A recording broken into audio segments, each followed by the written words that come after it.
NDA కూటమి MLC అభ్యర్థిగా Janasena party నేత నాగబాబు నామినేషన్ దాఖలు చేశారు. ఎన్నికల సంఘానికి సమర్పించిన అఫిడవిట్లో నాగబాబు తన ఆస్తులు, అప్పుల వివరాల్ని వెల్లడించారు.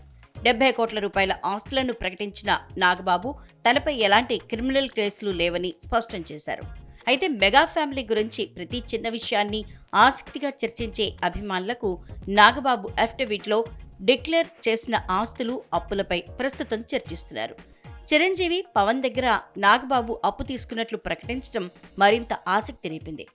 రాజకీయ అరంగేట్రం చేసిన తర్వాత తొలిసారి ఎమ్మెల్సీ అభ్యర్థిగా నామినేషన్ దాఖలు చేసిన నాగబాబు 70 కోట్ల రూపాయల ఆస్తులను ప్రకటించారు. మెగా బ్రదర్గా సినీ, టీవీ రంగాల్లో పేరు ప్రఖ్యాతులు తెచ్చుకున్న ఆయన తన ఆస్తుల్ని అఫిడవిట్లో తెలిపారు. ఆయన ఆస్తుల విలువ 59 కోట్లు. నాగబాబు దగ్గర బాండ్లు, మ్యూచువల్ ఫండ్స్, నగదు కలిపి 59 కోట్ల రూపాయల వరకు ఆస్తులున్నాయి.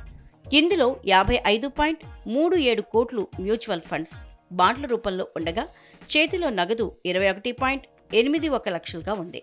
బెంచ్ కారు, హోండాయ్ కారు, తన సొంత కార్లని, 57.99 లక్షల విలువ చేసే బంగారం, వెండి ఉన్నట్లు ప్రకటించారు.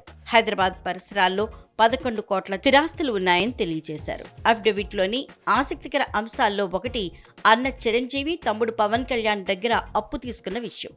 చిరంజీవి దగ్గర 28.48 లక్షలు, పవన్ కళ్యాణ్ దగ్గర 6.90 లక్షలు అప్పు తీసుకున్నట్లు నాగబాబు ప్రకటించారు. ఇదే కాకుండా బ్యాక్ హౌసింగ్ లోన్ 56.97 లక్షలు, కారు రుణం 7.54 లక్షలున్నట్లు ప్రకటించారు.